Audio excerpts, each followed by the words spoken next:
Screen.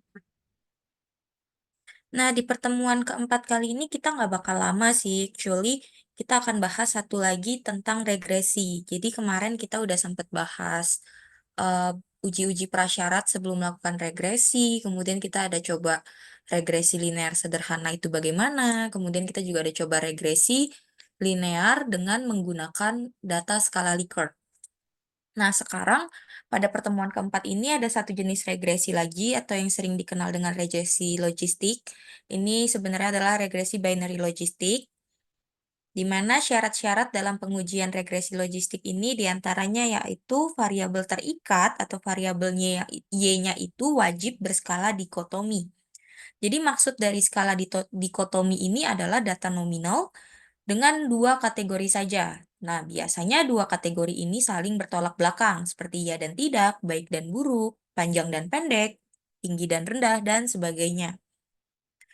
Nah, dengan kata lain, regresi logistik ini bisa kita gunakan apabila variabel dependent atau variabel terikat kita atau variabel Y ini dalam hubungan sebab akibat yang diuji merupakan variabel dummy. Kita sebutnya variabel dikotomi ini sebagai variabel dummy ya, teman-teman, karena nanti variabel ini akan kita isikan dengan values label, yaitu ada skalanya 0 dan 1, atau teman-teman mau bikin 1 dan 2 juga terserah, bebas aja teman-teman, tapi saya biasanya itu 0 dan 1, di mana 0-nya itu yang mengarah ke arah negatif, sedangkan yang satunya itu yang arahnya ke arah positif, biar saya nggak lupa dengan variabel yang saya punya. Nah, sekarang kita move forward dulu, ada contoh soal di sini yang menyatakan bahwa Lina itu berprofesi sebagai pemanggang roti. Dia mau menganalisis apakah jumlah gula dan waktu pemanggangan itu berpengaruh terhadap rasa produk. Nah, di mana jumlah gula ini merupakan variabel X1, sedangkan waktu pemanggangan ini adalah variabelnya X2. Sedangkan rasa produk di sini adalah variabel Y atau variabel terikat kita. Nah, di sini kita lihat bahwa angkanya ada 1, 0, 0, 1, 0, dan lain sebagainya. Biasanya, eh, 1 dan 0 ini kan tadi ada kategorinya ya teman-teman. Nah, 1 ini artinya layak diproduksi, 0 itu tidak layak diproduksi. Nah, biasanya di soal-soal statistik itu di bagian rasa produknya atau di bagian variabel Y-nya itu tidak dituliskan dengan angka, melainkan dengan kata-kata. Layak diproduksi, tidak layak diproduksi, seperti itu. Sehingga kita harus mengconvert si variabel Y-nya itu ke skala ini, skala dikotom ini, atau menjadi variabel dummy. Nah, di sini ada step by step-nya. Jadi kita langsung aja masuk ke dalam SPSS ya. Jadi kita buka dulu variable view.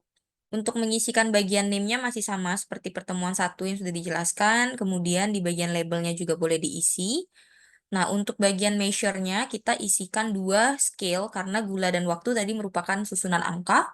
Sedangkan yang ketiga measure-nya untuk variabel rasa ini kita pakai nominal karena dia merupakan susunan huruf atau susunan kata-kata. Jadi dia bukan ordinal ya, teman-teman. Nah, di sini tentu values-nya harus kita isi, layak diproduksi dan tidak layak diproduksi. Ingat teman-teman, kalau misalnya teman-teman sedang mengisikan values, kita contohkan lagi. Di produksi, di sini jangan lupa untuk klik add. Karena kalau tidak diklik add, nanti tidak akan muncul di bagian values labelnya. Kemudian kita klik OK, dan kita masuk ke data view. Nah, di data view ini kita tinggal kopas aja dari contoh soal yang kita punya. Nah, di bagian rasa ini kita bisa isikan dengan angka aja. Misalnya 3 di atas ini tadi layak diproduksi, kita tinggal isikan dengan 1. Yang di sini kita tinggal isikan dengan 0. Nah, nanti kita bisa klik bagian values label supaya dia muncul tulisannya layak diproduksi dan tidak layak diproduksi.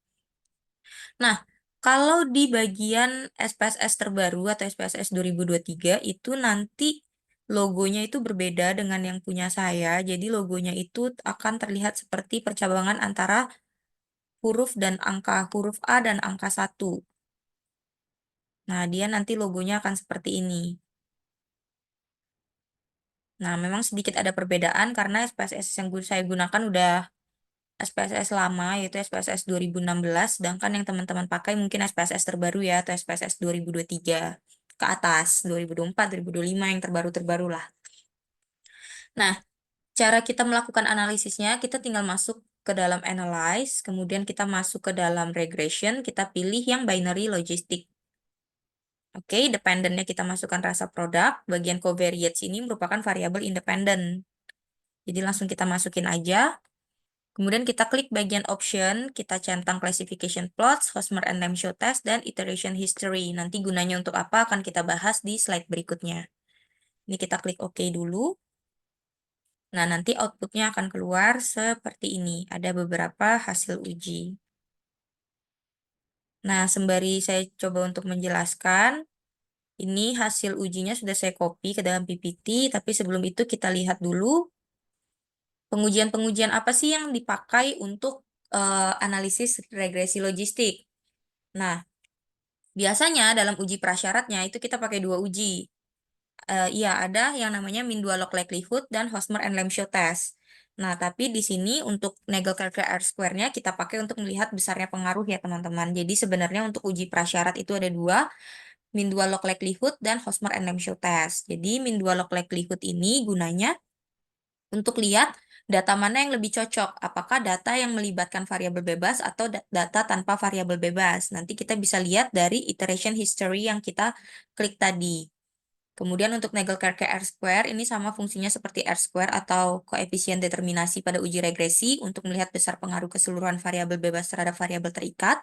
Sedangkan Hosmer and Lamb-Show test ini adalah pengujian goodness of fit atau uji kelayakan atau uji kesesuaian. Nah, kita kembali ke outputnya dulu. Kalau teman-teman lihat di bagian log sebelah kiri, di sini itu ada dua blok, yaitu blok 0 dan blok 1. Nah, untuk iteration history-nya, kita akan membandingkan nilai iteration history di blok 0 dan blok 1. Nah, ini akan kita bandingkan nilainya untuk mengetahui nilai dari min 2 log likelihood-nya, kita mau pakai yang blok 0 atau blok 1 untuk interpretasi ke depannya. Nah, jadi setelah di-copy hasil dari blok 0 dan blok 1 di bagian iteration history-nya, kita bisa tinggal bandingkan aja antara blok 0 dan blok 1. Itu nilainya kan 20,728 berbanding dengan 20,118. Nah, di sini kita lihat apabila terjadi penurunan, maka blok yang dipakai adalah blok 1. Sedangkan apabila terjadi peningkatan, blok yang dipakai adalah blok 0. Nah, karena di sini mengalami penurunan, artinya hal ini menunjukkan indikasi model regresi logistik dengan variabel bebas tersebut baik digunakan. Jadi kita pakai yang include variabel bebas. Kemudian penurunannya sebesar ya tinggal dikurangin aja 0,611. Nah, karena kita sudah tahu yang bagus untuk penelitian kita dari data kita adalah yang blok 1 method, jadi selanjutnya yang akan kita interpretasi itu untuk Hosmer and Lamb-Show test-nya kita pakai yang dari blok 1, kemudian untuk model summary atau Nagle-Kirke R-square-nya kita pakai yang dari X1 juga, kemudian bagian variable in the equation-nya juga, classification table-nya juga yang kita pakai pokoknya yang ada di bagian blok 1-nya. Blok 1 method sama dengan enter. Nah, untuk pengujian min 2 log likelihood, seperti itu. Selanjutnya kita masuk ke Nagle-Kirke R-square. Jadi nilai dari Nagle-Kirke R-square ini sebesar 0,053, atau yang kalau kita ubah ke dalam bentuk percentage itu menjadi 5,3%. Jadi di sini kita tahu bahwa si jumlah gula dan waktu pemanggangan itu berpengaruh sebesar 5,3%. Nah, sedangkan 94,7% lainnya itu dipengaruhi oleh variabel lain di luar pengamatan yang kita coba ini. Sedangkan kan kita cuma mengamati dua variabel aja nih, variabel gula dan waktu pemanggangan. Nah, 94,7% itu ternyata dipengaruhi oleh variabel lain. Mungkin bisa jenis tepung yang digunakan, jumlah tepung yang digunakan, jenis telur yang digunakan, telurnya telur omega atau telur biasa, tepungnya tepung protein tinggi atau tepung protein biasa. Jadi masih ada banyak sekali variabel lain di luar pengamatan kita yang mungkin memiliki pengaruh lebih tinggi ketimbang jumlah gula dan waktu pemanggangan. Nah, jadi itu salah satu bentuk atau hasil interpretasi dari Nagle-Kirke R-square atau dari koefisien determinasi kalau dalam pengujian regresi linear. Jadi di sini kita tahu pengaruh variabel yang kita uji ini ternyata udah berpengaruh atau belum ya. Kalau belum, faktor apa lagi nih yang ternyata bisa mempengaruhi variabel terikat kita. Nah, kita lanjut ke yang ketiga yaitu Hosmer and Lamb-Show test. Ada namanya tabel Hosmer and Lamb-Show test di sini. Nah, di sini dikatakan kalau hipotesis 0 itu tidak terdapat perbedaan signifikan antara model dengan nilai observasi, yang artinya model fit dengan data observasi penelitian. Syaratnya apabila nilai sig lebih besar daripada alfa. Sedangkan untuk hipotesis alternatif menyatakan bahwa terdapat perbedaan yang signifikan antara model dengan nilai observasi, yang mana artinya model tidak fit dengan data observasi penelitian. Nilai sig di sini lebih kecil daripada alfa. Nah, untuk sekedar mengingatkan kembali untuk nilai alfa ini, karena di pertemuan pertama sudah sempat dijelaskan, tapi karena ini pertemuan terakhir supaya teman-teman tidak lupa, di sini saya akan coba sedikit mereview kembali dari mana nilainya alpha default kita itu bisa 0,05. Nah, jadi saya nggak coret-coret dulu ya teman-teman, karena memang lagi kehilangan mouse, jadi sedikit agak sulit. Jadi sekarang kita agak secara lisan aja. Nah, jadi kan ceritanya itu dalam suatu penelitian atau dalam suatu kehidupan kita dapat mempercayai seutuhnya itu artinya kita dapat percaya sebesar 100%. Nah, dalam menjalankan suatu penelitian itu tidak mungkin tidak ada kesalahan. Mau sekecil apapun itu tetap dianggap sebagai suatu kesalahan atau error lah kasarnya. Nah, jadi di sini ada beberapa error yang dapat ditoleransi. Dibedakan menjadi 3 kategori, yakni 99% dapat dipercaya, 95% dapat dipercaya, dan 90% dapat dipercaya. Pengujian yang dapat diklasifikasikan dalam 99% dapat dipercaya ini seperti pengujian-pengujian pada kedokteran. Misalnya mereka menggunakan hewan uji, terus mereka ada menggunakan beberapa metode analisis, sedangkan yang 95% ini hanya menggunakan satu metode analisis saja. Nah, yang 90% biasanya tidak menggunakan metode analisis. Sehingga ketika kita menggunakan SPSS sebagai salah satu alat yang membantu kita dalam menganalisis penelitian kita, dapat dikatakan bahwa penelitian kita ini dapat dipercaya sebesar 95%. Nah, oleh sebab itu 100% dikurangi dengan 95% itu kan nilainya jadi 5%. Nilai 5% ini kita ubah ke dalam desimal itu jadi 0,05. Nah, oleh sebab itu, nilai signifikansi kita akan selalu dibandingkan dengan 0,05. Nilainya itu dari sana.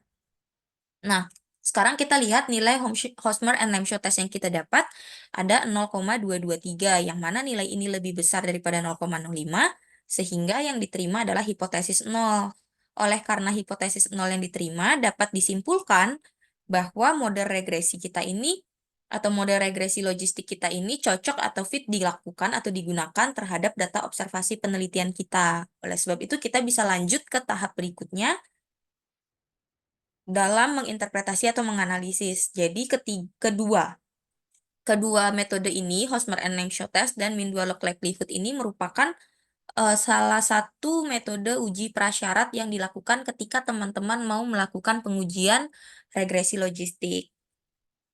Seperti itu.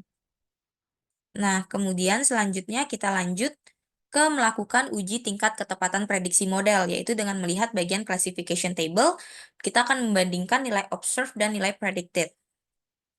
Nah, jadi kan kalau kita mau memprediksi, kita mau lihat data yang kita punya itu sesuai atau tidak dengan prediksi yang ada dari SPSS-nya. Nah, jadi di sini agak sedikit tricky sebenarnya. Jadi kita di sini akan buat dua klasifikasi, tipe 1 dan tipe 2. Nah, di sini dikatakan terdapat 8 produk yang tidak layak produksi berdasarkan hasil observasi. Berarti kita lihat di bagian observe. Di bagian observe yang tidak layak produksi itu ada di row 1. Berarti kita harus menjumlahkan kedua nilai di row 1, yaitu 6 tambah 2 hasilnya 8. Kemudian setelah diprediksi oleh model, hanya terdapat 6 produk saja yang tidak tepat prediksi. Kita dapat dari mana? Setelah diprediksi oleh model, berarti kita lihat yang predicted. Predicted bagian tidak layak produksi. Nah, karena kita lagi ngomongin row 1, berarti sekarang kita lihatnya hanya yang row 1, kolom 1. Kolom row 2-nya nggak kita lihat dulu. Nah, jadi dari 8 tadi, ternyata ada 6 yang tidak layak produksi. Cuma ada 6 yang tidak layak produksi. Sedangkan sisanya ada 2 produk, yaitu dari 8 kurang 6, itu tidak tepat prediksi. Nah, untuk menghitung persentasenya tadi, 6 yang tepat prediksi dibagi dengan 8 hasil observasi dikali 100% hasilnya 75%. Sedangkan sisanya Ada 2 produk, di sini 2 per 15 dikali 100%, jadi 13,33% itu tidak tepat prediksi. Nah, selanjutnya untuk yang kedua, kita lihat yang di baris kedua. Kita ganti warna dulu supaya lebih memudahkan kita. Nah, di sini dikatakan terdapat 7 produk yang layak produksi berdasarkan hasil observasi. Kita lihat row 2 di sini yang observe bagian layak diproduksi ada 5 tambah 2. Berarti nilainya 7. Nah, dari 7 ini yang layak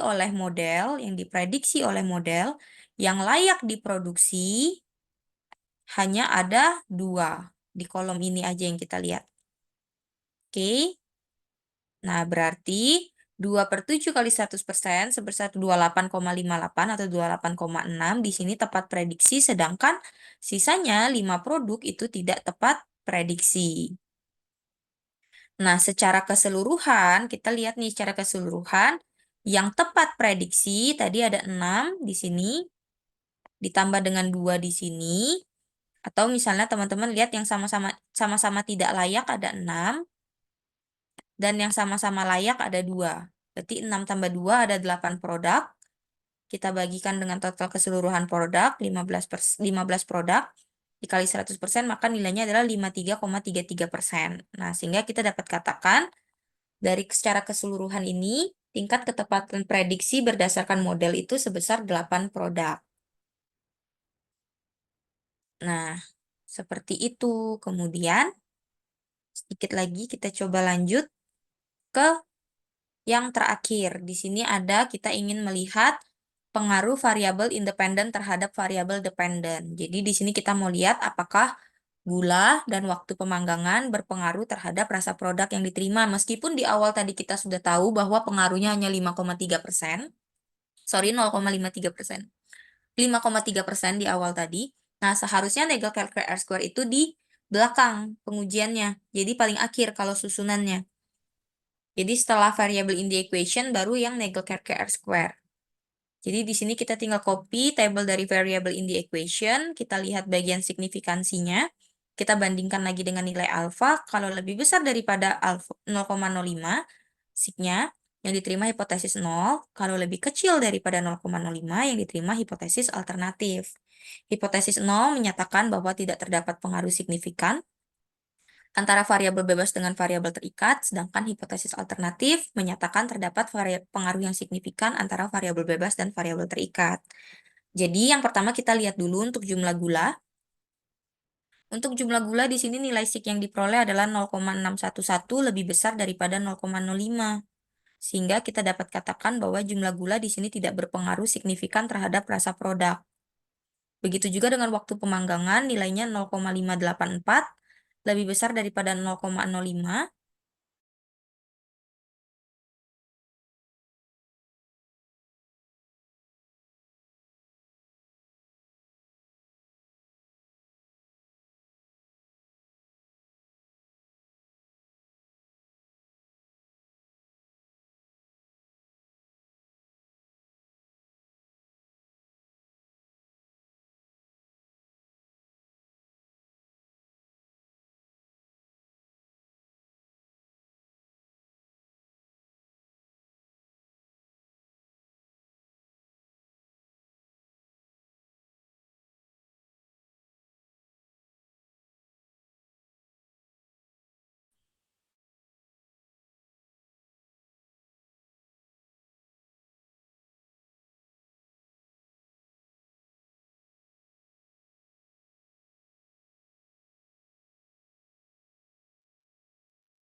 Tes. Maaf ya teman-teman, tadi jaringan saya terputus. Sekarang saya coba untuk share screen lagi. Nah, tadi kita sampai sini ya. Sekarang kita coba ulang lagi aja untuk bagian yang variable in the equation. Dari hipotesisnya dulu. Hipotesisnya apabila nilai sigma yaitu tidak berpengaruh terhadap variabel bebasnya, nggak ada pengaruh yang signifikan terhadap variabel terikat. Sedangkan kalau dia lebih kecil daripada alfa 0,05,